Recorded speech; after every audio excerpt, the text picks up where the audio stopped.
네, 써님, 여기는 컨테이너 화실인데요. 제가 컨테이너 화실이 두 군데가 있습니다.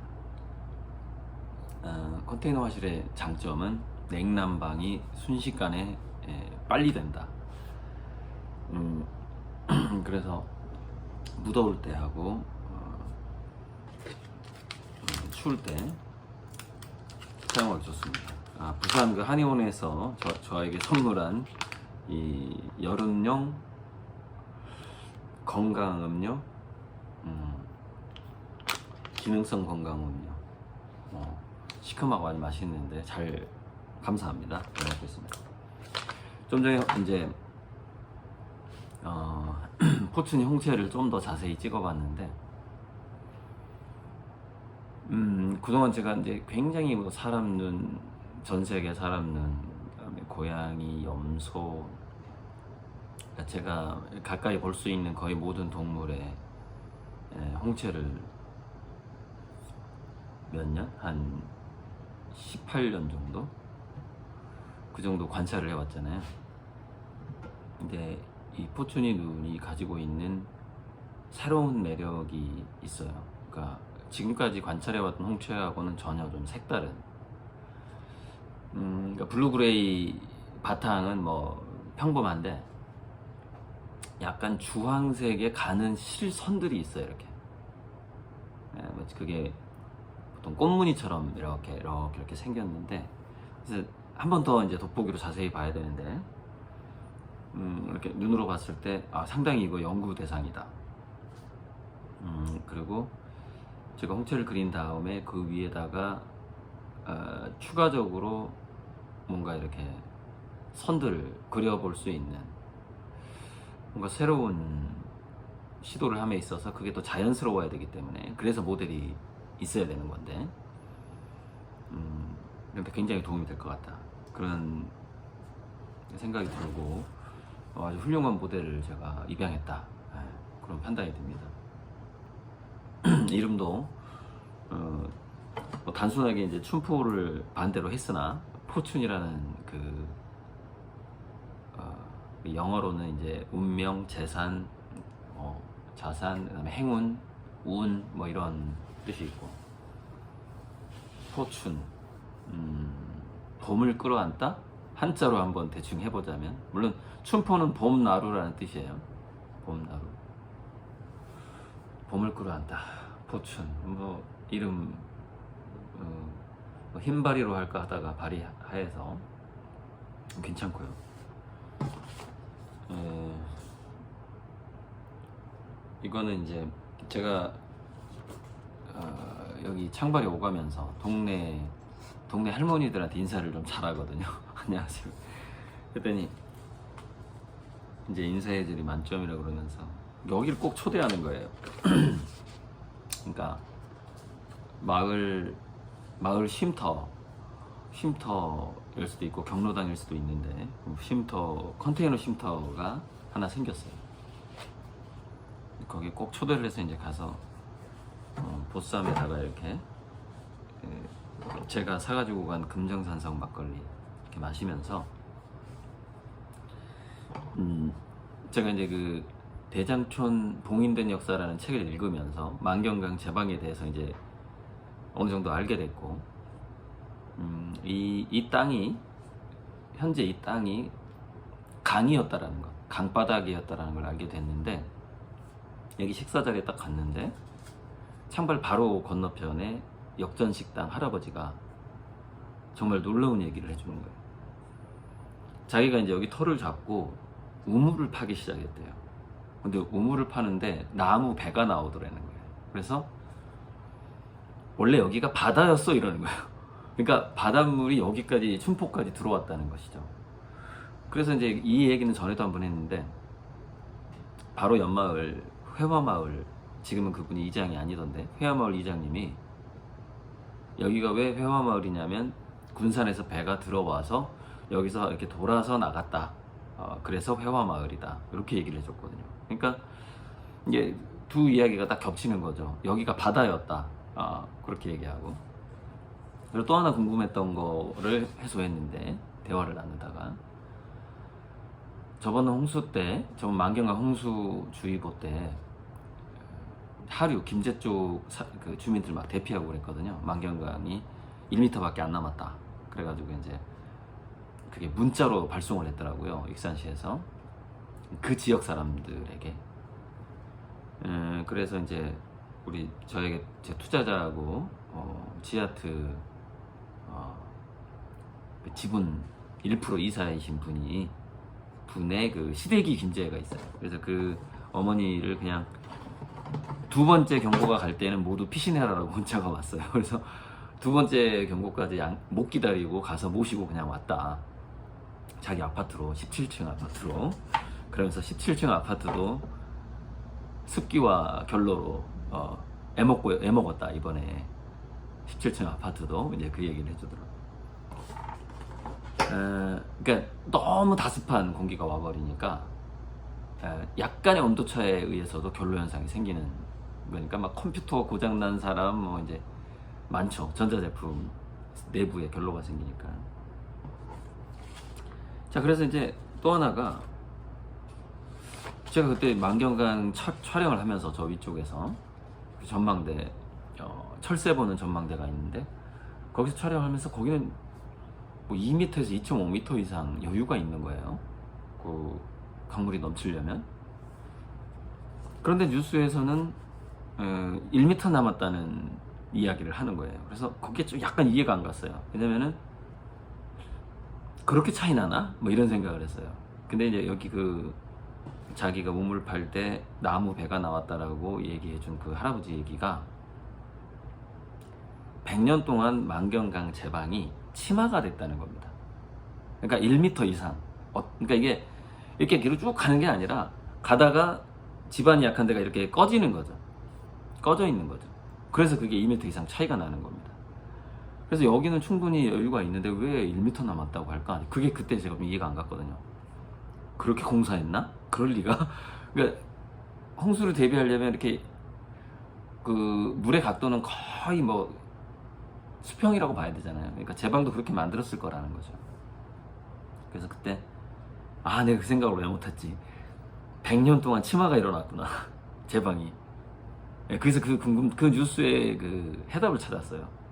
그래서 이제 그 할아버지 얘기가 어떤 데는 자갈밭이고 어떤 데는 논이었고 뭐 흙이었고 또는 뭐 늪이었고 어떤 데는 또 뻘이었고 그 제방이 지나가는 그 곳이, 왜냐면은 처음에 이렇게 꾸불꾸불했으니까 강이. 그러다 보니까 약한 집안은 이렇게 한 2m 정도 서서히 이렇게 치마가 돼서 이게 높이가 다 다르다, 그렇게 얘기를 해주더라고요. 그래서 아무튼 그 얘기를 꼭 해주고 싶었어요. 그래서 이 마을의 원주민도 없어요. 사실 여기 대장초는 일제가 여기를 마을을 개발했기 때문에 그때부터 사람이 살기 시작했다고 보면 돼요. 그때는 그냥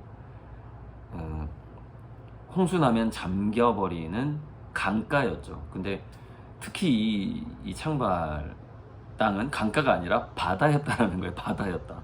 처음에 제가 여기 주민들하고 대화를 하면서 일제시대 때 과수원이었다, 복숭아 과수원이었다, 이제 그걸 알게 됐어요. 그럼 과수원 이전에는, 그러니까 과수원 이후에는 논으로 바뀌었겠죠.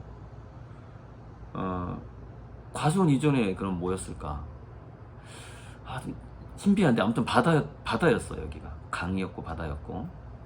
그러다가 이제 제방을 쌓고 뭔가 이제 물이 안 들어오니까 누군가가 복숭아나무를 심었고 뭐 그렇게, 이게 거의 한 150년의 역사니까요. 120년 정도? 그 정도의 역사니까 그야말로 벽해상전이 됐고 벽해가 상전이 됐고 이제 상전이 창발이 된 거죠. 그 과수원이 논이 됐다가 여기 이제 대지와 건물이 된 상황이고. 수해 뉴스를 보면서 좀 안타까웠던 게 만경강은 그 상판 제방의 그 뚝방 길이 7m란 말이죠. 7m인데 김제 금강 그쪽 터진 거 보니까 그게 이렇게 한 5m 밖에 안 되고 2m 정도가 좀 부족했어요. 그래서 제방에 대해서 이제 제방에 대해서 최근에 이제 YTN 사이언스에서 제방을 안홍규 박사라고 친환경 제방 관리 안홍규 박사, 이 박사가 그러니까 지금 만경강 제방이 일본 사람들이 쌓았잖아요. 뭐 물론 이제 고생은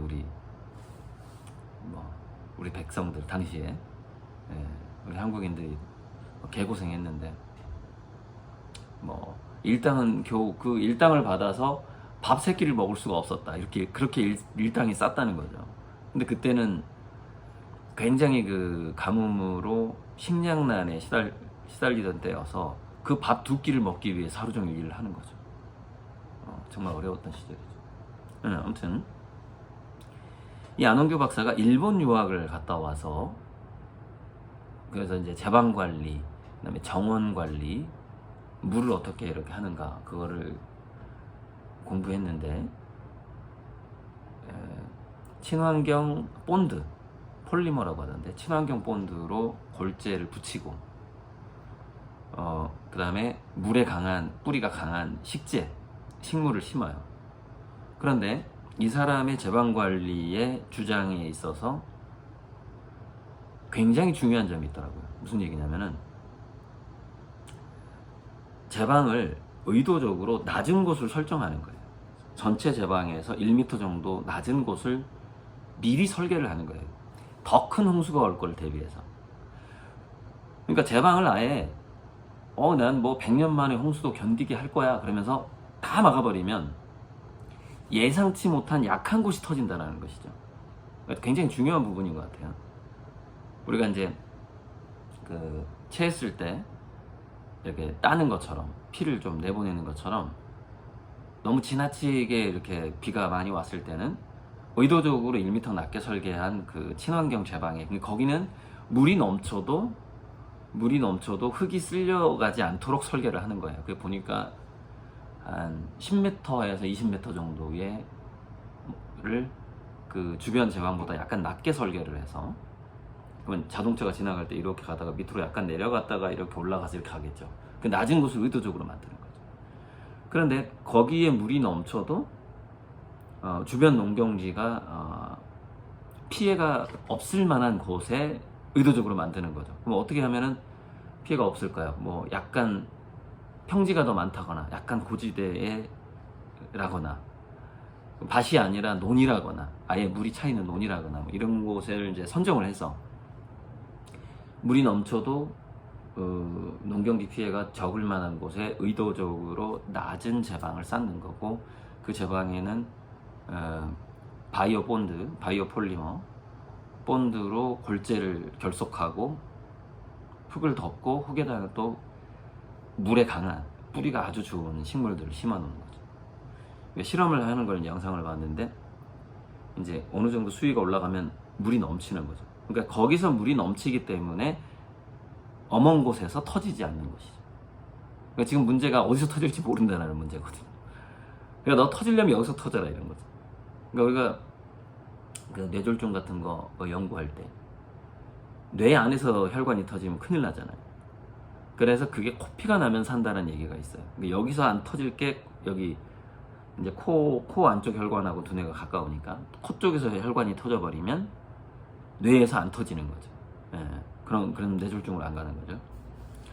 그런 것처럼 뇌졸중으로 가기 전에 코피를 흘려보내는 전략인 거죠. 이 그 안홍규 박사의 제방 관리가. 그래서 굉장히 저는 합리적이라고 생각을 했어요. 그리고 현재 이제 뭐 4대강 뭐 이런 걸로 보 같은 거를 없애면서도, 어떻게, 그러니까 복원을 하면서도, 일반 그 하천을 복원을 하면서도 홍수를 충분히 예방할 수 있는, 물론 안홍규 박사보다 더 좋은 제방관리 학자가 있을 수 있는데, 마침 이렇게 홍수 터지고 뭐 사람들 인명피해 있고 하는데 YTN 사이언스에서 이제 한국의 과학자들 해가지고 나오더라고요. 그래서 자기들도 선정을 했겠죠. YTN에서도 지금 누구를 조명해야 하는가 하고서 안홍규 박사를 조명을 한 거고, 제가 봤을 때도 그 원리상 두뇌 안에서 피가 터지는 게 아니라 코피가 터지게 만든다는 그 물이 넘치게 의도적으로 넘치는 장소를 설정한다. 이게 굉장히 저는 이건 성공한다. 굉장히 좋다. 아이디어가. 그런 생각이 들었고, 이제 골재를 결속하는 그 본드에 대해서는 자세히 모르겠어요. 그거는 이제 본드일 수도 있고 또는 와이어로 할 수도 있는 건데, 이제 그거 전체 제방을 그렇게 하면 비용이 너무 커지는 거예요. 일반 제방은 냅두고 흘려보낼 곳만 그걸 하는 거예요. 그래서 거기는 물이 흘러가도 절대 무너지지 않게끔 설계를 하는 거죠. 딱 20m만. 네. 굉장히 비용도 적게 들고 훌륭한 제방 관리를 가능하다는 판단이 들었고요. 그래서 이제 제방 관리에서 안홍규 박사의 그 설계를 좀 빨리 도입했으면 좋겠다 하는 생각이 들었습니다. 그 다큐멘터리를 보면서. 자, 여기까지 하겠습니다.